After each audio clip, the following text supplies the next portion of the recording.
चलिए, तो हमने इस चैप्टर में विभव और वैद्युत विभवांतर के बारे में डिस्कशन कर लिया था कि वास्तव में विभव क्या है और विभवांतर का क्या मतलब है। विभव शब्द और वोल्टेज शब्द साधारण बोलचाल में हम विभव को ही क्या बोल लेते हैं, वोल्टेज बोल लेते हैं। वोल्टेज का सीधा सीधा सा मतलब है कि किसी आवेश को गति करवाने के लिए, किसी आवेश को एक जगह से दूसरी जगह भेजने के लिए उसे दी गई ऊर्जा। ठीक है, कोई भी आवेश है हमारे पास और वो आवेश यहां से यहां तक जाना चाह रहा है, तो इस आवेश को यहां से यहां तक जाने के लिए आपको क्या करना होगा, या तो इस पर कार्य करना होगा और या फिर इसे क्या देनी होगी, ऊर्जा। तो इस आवेश पर यह किया गया कार्य या इसे दी गई ऊर्जा क्या कहलाता है, विभव कहलाता है। क्या कहलाता है, विभव, या नॉर्मल बोले तो क्या कहलाता है, वोल्टेज। विभव या वोल्टेज। तो किसी भी आवेशित कण को गति करने के लिए जो भी उसे ऊर्जा दी जा रही है या जो भी उस पर कार्य किया जा रहा है, उसी को हम क्या कहते हैं, विभव या वोल्टेज कहते हैं। जनरली तरीके से आपने विभव का फॉर्मूला जाना, V बराबर W अपॉन Q। V बराबर W अपॉन Q। W किया गया कार्य और Q जिस आवेश को आप उठा के एक जगह से दूसरी जगह ले जा रहे हैं, वो आवेश का परिमाण। ठीक है, तो V बराबर जनरल फॉर्मूला होता है W अपॉन Q। आज की क्लास का इस चैप्टर का पहला डेरिवेशन है और इस डेरिवेशन का नाम है एकल बिंदु आवेश के कारण वैद्युत विभव। एकल बिंदु आवेश के कारण वैद्युत विभव। मैं हर बार आपको एक बात समझाने का प्रयास करता हूं कि अगर आपके समक्ष फिजिक्स का कोई भी डेरिवेशन आ रहा, तो उस डेरिवेशन में आप प्रश्न को अच्छे से समझने का प्रयास करें कि प्रश्न क्या है। तो प्रश्न में पहली लाइन पढ़ेंगे तो हमारे पास एकल बिंदु आवेश है। एकल मतलब अकेला, और बिंदु आवेश के बारे में मैं कई बार आपको बता चुका हूं। बिंदु आवेश किसे कहते हैं, बिंदु आवेश किसे कहते हैं, बिंदु आवेश में एक छोटा सा आवेश, एक बिंदी जैसा आवेश। बिंदु आवेश का मतलब है, मैंने आपको कई बार बताया बिंदु आवेश का क्या मतलब है, कि बिंदु आवेश का मतलब यह है कि परिमाण उसका बड़ा हो या परिमाण उसका, इससे हमें मतलब नहीं है, लेकिन जिस जगह से हम देख रहे हैं वहां से हमें कैसा दिख रहा है, छोटा दिख रहा है, तो वो हमारे लिए बिंदु आवेश होगा। क्या होगा, तो बिंदु आवेश होगा। तो परिमाण के आधार पर हम बिंदु आवेश को डिफाइन नहीं कर सकते। परिमाण बोले तो उसके वैल्यू के आधार पर, जिसकी वैल्यू कम होगी वही बिंदु आवेश होगा। अगर परिमाण ज्यादा भी है वो भी बिंदु आवेश की कैटेगरी में डाला जा सकता है, बशर्ते ये कि जिस जगह से हम देख रहे हैं वहां से वो हमें कैसा दिख रहा है, छोटा दिख रहा है। जैसे एक एग्जांपल के तौर पे हम देखें, अगर हम तारों की बात करें, हम अपनी पृथ्वी से तारों को देखते हैं, नाइट में हम दिखाई देते हैं, कितने दिखाई देते हैं, बहुत छोटे छोटे दिखाई देते हैं। अगर सही मायने में एक तारे को उठा के देख लूं तो एक तारा इतना बड़ा है कि उसमें सैकड़ों पृथ्वी जैसे ग्रह सैकड़ों बन जाएंगे उसमें। अगर उसके वास्तविक आकार को देखोगे तो सैकड़ों हजारों की संख्या में पृथ्वी जैसे ग्रह बन जाएंगे। इतने बड़े आकार का है एक तारा, लेकिन दूर होने के कारण हमें कैसा दिख रहा है, बहुत छोटा। कैसा दिख रहा है, बहुत छोटा। तो फिर हमारे लिए वो क्या है, एक बिंदु द्रव्यमान का उदाहरण है। बिंदु द्रव्यमान का क्या है, एक एग्जांपल है। तो वैसे ही बिंदु आवेश का मतलब परिमाण छोटे बड़े से बिंदु आवेश का निर्धारण नहीं होगा। बिंदु आवेश का मतलब एक ऐसा आवेश कि जहां से हम देख रहे हैं वहां से हमें कैसा दिख रहा है, छोटा दिख रहा है। या फिर इसकी एक ऑफिशियली परिभाषा, मतलब किताबी परिभाषा को जानेंगे तो एक ऐसा आवेश जिसका परिमाण दूरी की तुलना में कम है। एक ऐसा आवेश जिसका परिमाण दूरी की तुलना में क्या है, मतलब दूरी ज्यादा है और आवेश का परिमाण क्या है, कम। मतलब दूरी ज्यादा होगी तो आवेश का परिमाण हमें कैसा दिखाई देगा, छोटा सा दिखाई देगा, खत्म बात। ठीक है, तो भाई ये एकल आवेश का मतलब एक हमारे पास आवेश है, तो ये हमने ले लिया एक आवेश, बिंदु आवेश। अब इस बिंदु आवेश के कारण हमें निकालना है वैद्युत विभव। बिंदु आवेश के कारण निकालना है वैद्युत विभव। जैसे हमने फर्स्ट चैप्टर में आवेश के चारों ओर के क्षेत्र को हमने क्या कहा था, वैद्युत क्षेत्र। तो फिर इस आवेश के चारों ओर वैद्युत क्षेत्र कितना उत्पन्न होगा, तो वहां एक डेरिवेशन था, एकल बिंदु आवेश के कारण वैद्युत क्षेत्र। तो ऐसे ही यहाँ पर एकल बिंदु आवेश के कारण क्या निकालना है, वैद्युत विभव निकालना है। ये एक डेरिवेशन है इस चैप्टर का, बहुत शानदार डेरिवेशन है, थोड़ा सा बड़ा लगेगा, लेकिन अगर आप ढंग से समझेंगे, वन बाई वन स्टेप करके समझेंगे तो चीजें बहुत बेहतरीन तरीके से आपको समझ में आएंगे। ठीक है, तो भैया मेरे पास एकल बिंदु आवेश, मैंने आपको बता दिया एकल मतलब अकेला, बिंदु आवेश का क्या मतलब है ये आपको समझ लिया। ठीक, अब बात करेंगे। ठीक है, अब भाई आवेश है तो इसके चारों ओर का क्षेत्र क्या कहलाता है? वैद्युत क्षेत्र कहलाता है। आवेश के चारों ओर के क्षेत्र को हम क्या कहते हैं? वैद्युत क्षेत्र। तो भैया आवेश के चारों ओर का क्षेत्र वैद्युत क्षेत्र है, लेकिन हमें वैद्युत क्षेत्र तो ज्ञात नहीं करना, हमें क्या निकालना है? वैद्युत विभव। तो मैं ये चाह रहा हूं इस आवेश से r दूरी पर, इस आवेश से कितनी दूरी पर? r दूरी पर। ठीक है, ये रखा है आवेश q, और इस आवेश से कितनी दूरी पर? r दूरी पर। इस आवेश से r दूरी पर एक बिंदु P है, और इस बिंदु P पर हमें क्या निकालना है? विभव का मान निकालना है।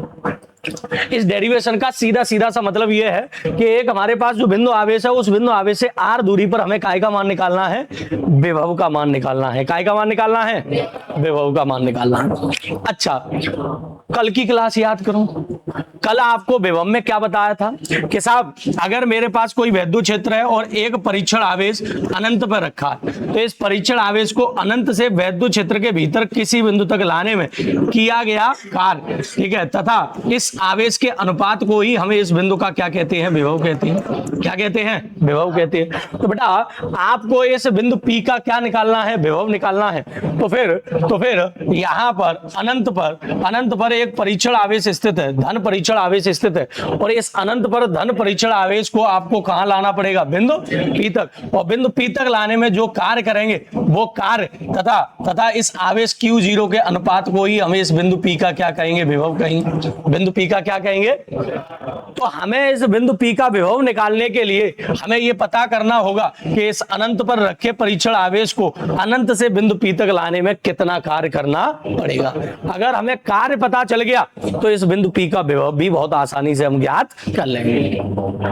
मेरे कहने का सीधा सीधा सा मतलब यह है, आपको डेरिवेशन सरल तब लगेंगे, आपको डेरिवेशन फिजिक्स के लंबे समय तक याद तब रख पाओगे या उन्हें अपने साथ वास्तव में तब जोड़ पाओगे जब आपको प्रत्येक डेरिवेशन में एक टारगेट पता हो कि हमें करना क्या है।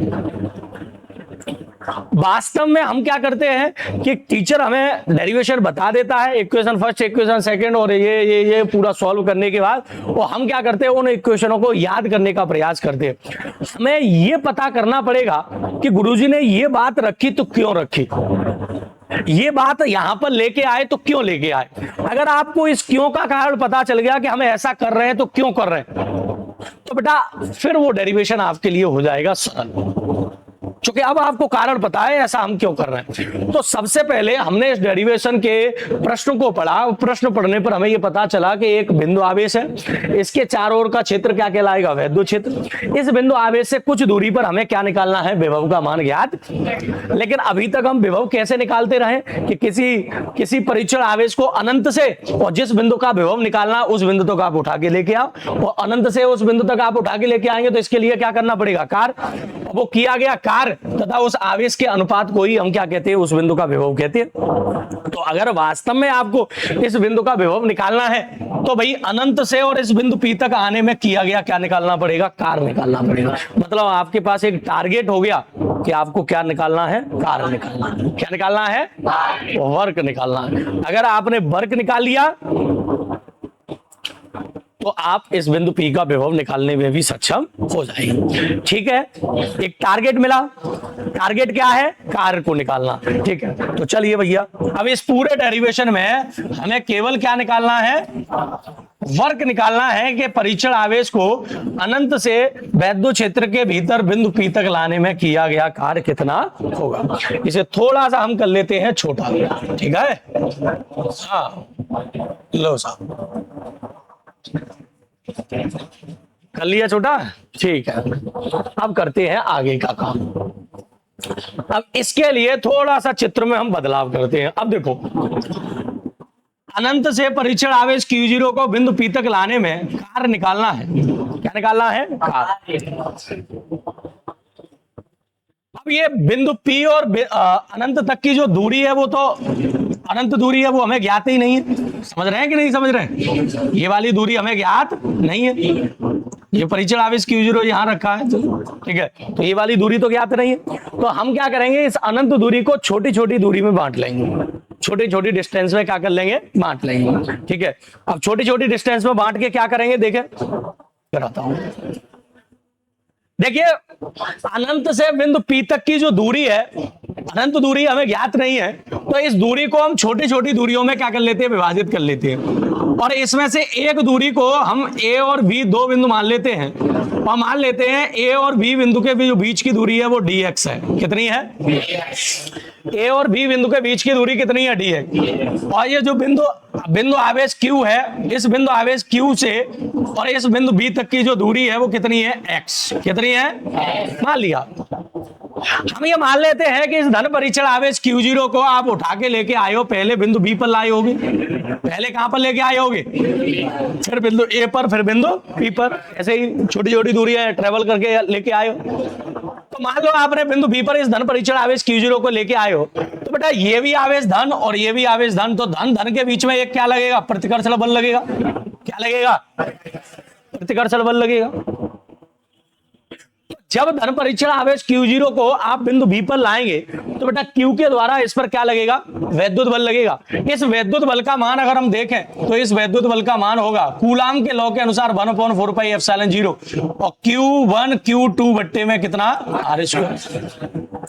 अच्छा Q1 की जगह Q है, Q2 की जगह क्या है, Q0, तो Q0 बट्टे में r² की जगह डिस्टेंस देखो, यहां से और यहां तक की डिस्टेंस कितनी है, x। तो x² इक्वेशन फर्स्ट। भाई ये आवेश इस आवेश पर क्या लगाएगा, बल लगाएगा। दोनों आवेश सेम प्रकृति के हैं, तो बल किधर की ओर लगेगा, बाहर की ओर, प्रतिकर्षण बल लगेगा। अच्छा एक और बात किसी बच्चे के माइंड में ये आ सकती है, गुरुजी ये आवेश इस पर बल बाहर की ओर लग रहा है, तो फिर ये आवेश अंदर कैसे आ रहा। तो मेरी कल परिभाषा जो मैंने लिखवाई थी, उस परिभाषा को अगर गौर से देखोगे तो मैंने एक परिभाषा में ये बात लिखवाई थी कि जब धन परीक्षण आवेश Q0 को अनंत से वैद्युत क्षेत्र के भीतर किसी बिंदु तक लाते हैं, तो बेटा वैद्युत बल के विरुद्ध बाह्य स्रोत के द्वारा कार्य किया जाता है। ये लाइन थी उसमें, वैद्युत बल के विरुद्ध बाह्य स्रोत के द्वारा क्या किया जाता है, कार्य किया। तो बेटा वो वैद्युत बल यही था, जो ये जो वैद्युत क्षेत्र है, ये जिस आवेश के कारण ये वैद्युत क्षेत्र उत्पन्न हो रहा, वो आवेश इस आवेश को अंदर आने देगा, नहीं आने देगा। वो इसे कहां भेज रहा होगा, लेकिन फिर भी आप इसे कहां लेके आ रहे हो, अंदर। इसका मतलब आप बाह्य स्रोत से कार्य कर रहे हो, बाह्य स्रोत से। बाह्य स्रोत का मतलब आप अपने हाथ से या किसी भी तरीके से इसे उठा के और इसे कहां लेके आना चाह रहे हो, अंदर तक लेके आना चाह रहे हो। लेकिन इसमें जो वैद्युत क्षेत्र है या इसके भीतर जो आवेश है, वो आवेश इस पर बल जो लगा रहा है वो किधर की ओर लगा रहा, बाहर की ओर लगा। तो बाह्य स्रोत के द्वारा ये कार्य हो रहा, जो भी है एक्सटर्नल सोर्स के द्वारा ये वर्क हो रहा, ठीक है साहब। तो ये आवेश इस आवेश पर बल लगाएगा और बल किधर की ओर लगाएगा, बाहर की ओर। लेकिन फिर भी हमें इस आवेश को, इस परीक्षण आवेश Q0 को बिंदु B से A तक लेके आए होंगे, तो हम यहां लिखेंगे परीक्षण आवेश Q0 को B से A तक लाने में किया गया कार्य, ठीक है। अब बेटा बिंदु B से A तक लाने में किया गया कार्य छोटा सा कार्य dx, तो किया गया कार्य भी कैसा होगा, छोटा सा होगा। अरे भाई छोटी सी दूरी तो ये आपने डिस्प्ले थोड़ी सी दूरी तो पीछे खिसकाई है, तो किया गया कार्य भी क्या होगा, छोटा सा होगा। कार्य बराबर होता है बल गुणा विस्थापन, तो बल कितना लग रहा है F और विस्थापन कितना हो रहा है dx। लेकिन एक और बात ध्यान रखो, फर्स्ट ईयर में अगर ये बल गुणा विस्थापन वाला टॉपिक पढ़ा हो, तो बल गुणा विस्थापन वाला टॉपिक क्या कहता है आपसे, तो बल गुणा विस्थापन वाला टॉपिक ये कहता है कि बल किधर की ओर लग रहा है, बाहर, और विस्थापन किधर हो रहा है, अंदर। क्यों हो रहा है, क्योंकि बाहर से आप बल लगाकर इसके विपरीत दिशा में से लेके जाना। लेकिन इस बल की तुलना में अगर हम देखें तो इस बल की तुलना में ये विस्थापन कैसा है, नेगेटिव है। इस बल की तुलना में, इस वैद्युत बल की तुलना में देखें तो ये विस्थापन कैसा है, क्योंकि ये बल कहां भेज रहा था, उसे बाहर, और वो आ कहां रहा है, अंदर। तो इस बल की तुलना में ये विस्थापन कैसा है, नेगेटिव है, ठीक है साहब, नेगेटिव। डी डब्ल्यू बराबर एफ की वैल्यू देखो 1/4 क्यू क्यू जीरो बट्टे में कितना एक्स स्क्वायर, और माइनस का डी एक्स है तो माइनस आगे ले लेना और डी एक्स। बेटा इस परीक्षण आवेश Q0 को छोटी सी दूरी विस्थापित करने में, dx दूरी विस्थापित करने में हमें कितना कार्य करना पड़ रहा है? तो साहब इतना कार्य करना पड़ रहा है। लेकिन वास्तव में हमें कार्य निकालना है अनंत से बिंदु P तक लाने में किया गया कार्य। हम यहां लिखेंगे कि ठीक है क्या, परीक्षण आवेश Q0 को अनंत से बिंदु P तक लाने में किया गया कार्य,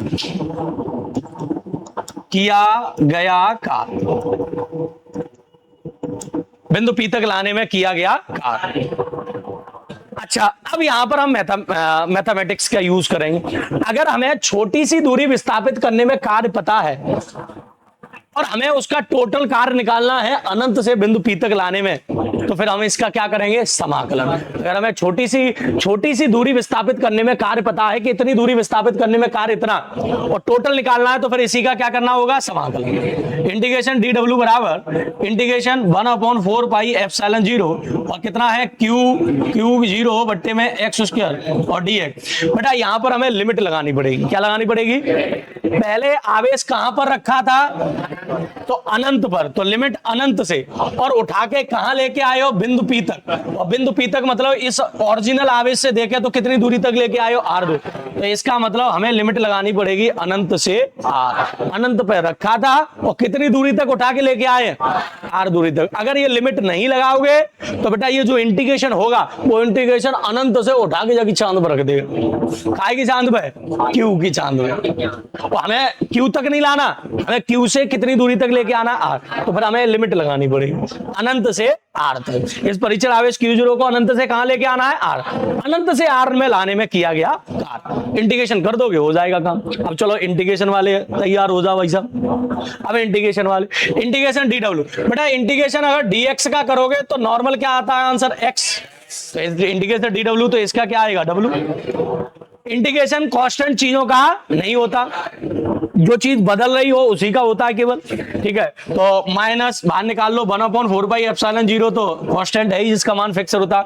Q0 भी कांस्टेंट है। क्या ये बदल रही है क्या? नहीं भाई, जो आवेश हमने Q ले लिया क्या ये बार बार बदल रहा है? जो Q0 उठा के लेके आ रहा है वो भी नहीं बदल रहा, तो ये Q0 भी कांस्टेंट है। बदल क्या रहा है? तो बदल रहा है साहब अनंत से, और ये R बदल रहा है x। क्या बदल रहा है? x बदल रही है। क्यों बदल रही है? अनंत है, जैसे जैसे लाएंगे तो x धीमे धीमे क्या होती जाएगी?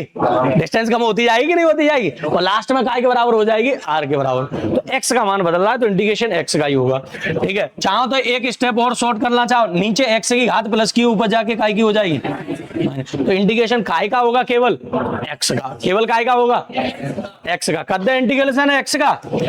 हाँ, 1/4 पाई एप्सिलॉन 0 और कितना Q0 इंटीग्रेशन। अच्छा, x के सापेक्ष x का समाकलन होता है, तो समाकलन में क्या होता है? घात में एक जोड़ दो बट्टे घात में एक। अरे हो कि नहीं? x की पावर n dx, तो क्या होता है? x की पावर n+1 अपॉन n+1। ठीक है, हाँ। तो भैया घात में जोड़ो, तो घात में एक जोड़ोगे तो -1 होगा, आएगा। -2 में एक जोड़ोगे तो -1 और बट्टे में -1, और लिमिट है इनफाइनाइट से R। लिमिट है इनफाइनाइट से R। ठीक है भाई, मुझे लगता है कि समाकलन लिमिट वाले आपने नहीं पढ़े होंगे अभी तक, कोई दिक्कत नहीं है, पढ़ लो। हाँ, चलिए अब इसे सॉल्व कर लो। तो माइनस के 1/4 पाई एप्सिलॉन 0 और Q0। ठीक है, तो बेटा ये माइनस और माइनस तो क्या हो जाएगा? प्लस। ये वाला माइनस और ये वाला माइनस क्या हो जाएगा? ऊपर घात माइनस की है, नीचे जाके काय की हो जाएगी? प्लस की, इनफाइनाइट से R। ठीक है, चाहो तो इधर दिखा देते हैं आपको।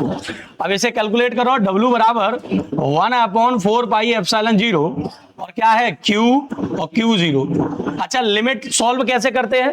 लिमिट सॉल्व कैसे करते हैं? पहले ऊपर वाली लिमिट और minus, lower limit, upper limit minus, और ये लिमिट किसकी जगह रखते हैं? जिसके सापेक्ष समाकलन कर रहे होते हैं। तो किसके सापेक्ष समाकलन हो रहा है? एक्स के सापेक्ष। तो केवल एक्स के सापेक्ष समाकलन हो रहा है तो एक्स की जगह लिमिट रखेंगे, मतलब एक्स की जगह। तो अपर लिमिट कितनी है? आर। अपर लिमिट कितनी है? अरे ऊपर वाली लिमिट आर और नीचे वाली लिमिट क्या है? इनफाइनाइट। तो 1/, इनफाइनाइट। ठीक है, तो W बराबर हो गया सॉल्व 1/4πε0 Q0 बट्टे में कितना बचा? R। इनफाइनाइट का किसी संख्या में भाग देंगे तो आंसर क्या आ जाएगा? 0। तो ये फंक्शन 0 तो 1/R ही तो बचा R के नहीं। इक्वेशन सेकंड, इक्वेशन फर्स्ट डाल चुके थे, इक्वेशन क्या हो गया? सेकंड। अब बताओ मुझे विभव क्या कहता है? अनंत से परिचल आवेश Q0 को वैद्युत क्षेत्र के भीतर जिस बिंदु पर आप लेके आ रहे हो उस बिंदु पर लाने में किया गया कार्य तथा उस परिचल आवेश Q0 के अनुपात को ही हमें इस बिंदु का क्या कहते हैं? विभव कहते हैं। तो हम यहां लिखेंगे तो बिंदु P का वैद्युत विभव, बिंदु P का वैद्युत विभव। तो वैद्युत विभव BP बराबर W/Q0। सहमत? BP बराबर बिंदु P का विभव बराबर W/Q0 और W/Q0 तो BP बराबर W का मान निकाल लिया आपने? हाँ गुरुजी निकाल लिया। ठीक है, कितना? 1/4πε0 Q0 बट्टे में कितना? R और बट्टे में कितना है? Q0। Q0 से Q0 लो साहब, बिंदु P का विभव निकाल लिया आपने 1/4πε0 और Q/R लो। किसी बिंदु आवेश के कारण वैद्युत विभव का मान कितना निकल के आया? 1/4πε0 Q/R। डेरिवेशन बहुत सिंपल है, अगर इसको पूरा मिला के देखोगे घबरा जाओगे। आपको डेरिवेशन को छोटे छोटे भाग में तोड़ना है कि सबसे पहले क्वेश्चन समझ में आया। एकल बिंदु आवेश है, बिंदु आवेश क्या होता है? एकल का क्या मतलब है? आवेश है तो उसके चारों ओर का क्षेत्र क्या कहलाएगा? वैद्युत क्षेत्र। उसी आवेश से r दूरी पर उसी वैद्युत क्षेत्र में हमें क्या चाहिए? विभव चाहिए। तो हमने एक वैद्युत क्षेत्र में ही बिंदु P पर क्या निकालना है? विभव। विभव की कहानी अभी तक हमने क्या पढ़ी कि एक परिचल आवेश को अनंत से उठा के लेके आओगे और इस बिंदु तक लाना पड़ेगा और ऐसे लाने में जो भी कार्य करोगे वो कार्य तथा इस आवेश के अनुपात को इस बिंदु का हम क्या कहेंगे? विभव। तो अगर वास्तव में हमें बिंदु P का विभव चाहिए तो क्या चाहिए? कार्य चाहिए। अनंत से बिंदु P तक लाने में किया गया। अब दिक्कत का विषय ये था, ये कार्य तो हम निकाल लें लेकिन ये दूरी अनंत है। अब इस अनंत दूरी का हमारे पास क्या इलाज है? तो हमने क्या किया? इस अनंत दूरी को छोटी छोटी दूरियों में क्या कर लिया? डिवाइड कर लिया, जिसमें से एक छोटी दूरी हमने दिखाई AB। क्या दिखाई? और AB के बीच की दूरी हमने क्या मान ली? DX। हमने ये माना कि परिचल आवेश Q0 को आप उठा के लेके आए होगे, पहले बिंदु B पर लाए होगे। अगर बिंदु B पर लाए होगे तो इस आवेश के द्वारा इस आवेश परिचल आवेश पर क्या लगेगा? बल। और बल दोनों आवेश सेम है तो प्रतिकर्षण बल लगेगा। प्रतिकर्षण बल लगेगा कितना? तो एक चचा कूलाम थे जिन्होंने फर्स्ट चैप्टर में बताया था कि दो आवेश अगर निकट है तो दो आवेश एक दूसरे पे क्या लगाएंगे? बल। और उस बल का परिमाण होगा 1/4πε0 Q1 Q2 बट्टे Q1 की जगह Q है, Q2 की जगह Q0 है और बट्टे में R²। R बोले तो दोनों के आवेशों के बीच की दूरी, जो यहां पर कितनी है? X। A और इसके बीच की दूरी। तो इस आवेश के द्वारा इस पर बल इतना लगाया जा रहा, बल इतना लग रहा, फिर भी आवेश से अंदर जा रहा, ये तो बाहर की ओर ले जा रहा। तो भैया इसी बल के विरुद्ध में हमने बाह्य स्रोत से एक और बल लगाया होगा, इसकी वजह से ये अंदर ले जा रहा। इसी वजह से परिभाषा में ये बात भी नोटिस कराई गई थी कि वैद्युत बल के विरुद्ध बाह्य स्रोत के द्वारा किया गया कार्य तथा परिचल आवेश Q0 के अनुपात को हम क्या कहते हैं?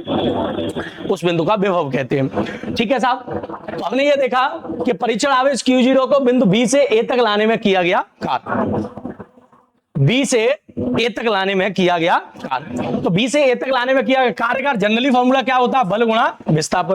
बल तो F लग रहा है, वो विस्थापन कितना हो रहा है? DX।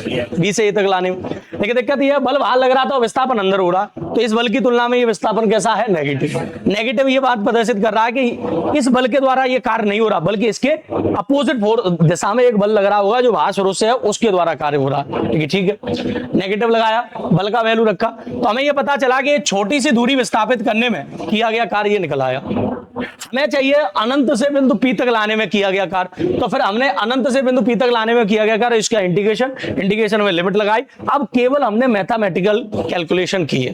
मैथ के अनुसार जो इंटीग्रेशन का जो जनरली फॉर्मूला होता है, जो लिमिट रखने का, वो यहां पर कार्य निकाल लिया, कार्य पता चल गया तो W/Q होता ही है, W का वैल्यू रख दिया, ले आ गया बिंदु P।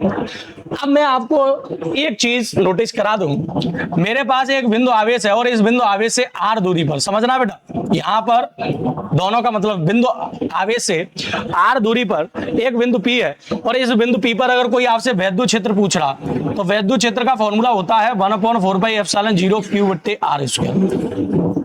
1/4πε0 Q/r²। और अगर कोई आपसे विभव पूछ रहा तो विभव का फॉर्मूला होता है 1/4πε0 Q/r। देखो Q/r है कि नहीं। मैंने ये दोनों फॉर्मूले एक साथ क्यों लिखे हैं, क्योंकि बेटा वैद्युत क्षेत्र की तीव्रता और वैद्युत विभव अब दोनों एक साथ ही आपको मिलेंगे, तो कंफ्यूजन ना हो। वैद्युत क्षेत्र स्पष्ट है, आवेश के चारों ओर का वह क्षेत्र जिसमें कोई अन्य आवेश रखने पर उस पर क्या लगे, बल, उसे हम कहते हैं वैद्युत क्षेत्र। वैद्युत विभव क्या है, आवेश को एक जगह से दूसरी जगह ले जाने में किया गया या उसे दी गई ऊर्जा। तो किसी आवेश से r दूरी पर अगर आपको वैद्युत क्षेत्र निकालना है तो r² होता है, और किसी आवेश से r दूरी पर अगर आपको विभव निकालना है तो केवल क्या होता है, r, यहाँ स्क्वायर और यहाँ केवल r। तो अब ये थोड़ा सा आपको दोनों से तुलना करा के ये चीजें याद रहेंगी कि वैद्युत क्षेत्र की तीव्रता में r² होता है और वैद्युत विभव में क्या होता है, r होता है।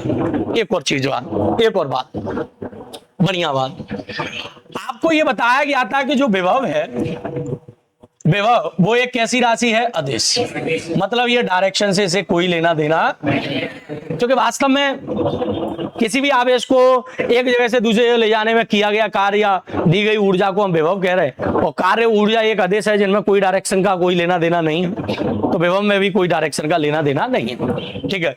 लेकिन बेटा विभव का अगर फॉर्मूला देखोगे तो 1/4πε0 Q/T कितना है, r है। 1/4πε0 Q/T कितना है, r है। 1/4πε0 Q/T कितना है, r है।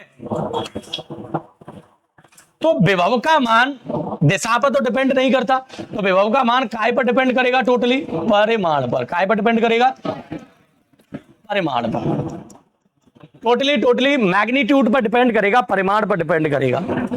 अगर आवेश का मान पॉजिटिव है तो बेटा विभव का मान भी क्या होगा, पॉजिटिव, और अगर आवेश का मान नेगेटिव है तो विभव का मान भी क्या होगा, नेगेटिव। सरल सी बात।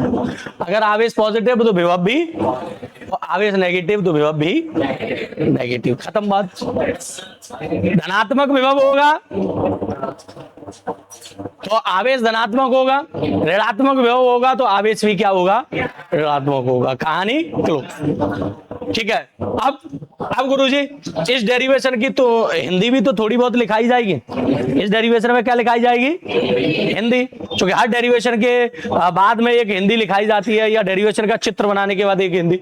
मैं हमेशा आपसे कहता हूं कि इसे हिंदी से बचो, और किसी भी डेरिवेशन में हिंदी वही लिखाई जाती है या लाइनें वही लिखी जाती हैं जो चित्र में दिखाई गई होती है, जो काय में दिखाई गई होती है। अब आपने चित्र में सबसे पहले क्या दिखाया, सबसे पहले क्या दिखाया, तो सबसे पहले इस चित्र में क्या लिया था आपने, तो आपने सबसे पहले क्या लिया था, बिंदुआ। तो सर पहली लाइन में हम यही नोट डाउन करेंगे कि माना एक बिंदु आवेश प्लस क्यू, माना एक बिंदु आवेश क्या, बिंदु ओ पर रखा, माना एक बिंदु आवेश प्लस क्यू कहां पर रखा है, बिंदु ओ पर।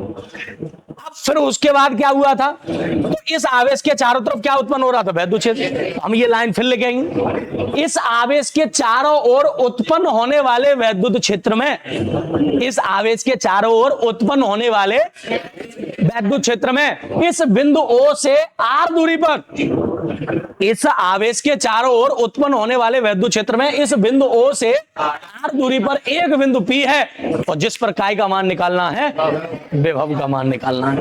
इतनी हिंदी लिखनी है। हालांकि हिंदी और भी लिख सकते हो, ये अनंत परंत की पूरी 2-3 लाइनें और बढ़ा सकते हो, लेकिन इतनी हिंदी लिख दोगे इनफ है, ठीक है।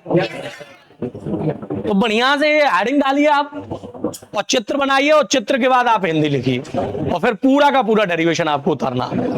ठीक है, तो डेरिवेशन बहुत सिंपल है, बहुत सरल है। आप केवल एक टारगेट बनाओ और टारगेट बनाने के बाद उन्हें सॉल्व करो। ओके।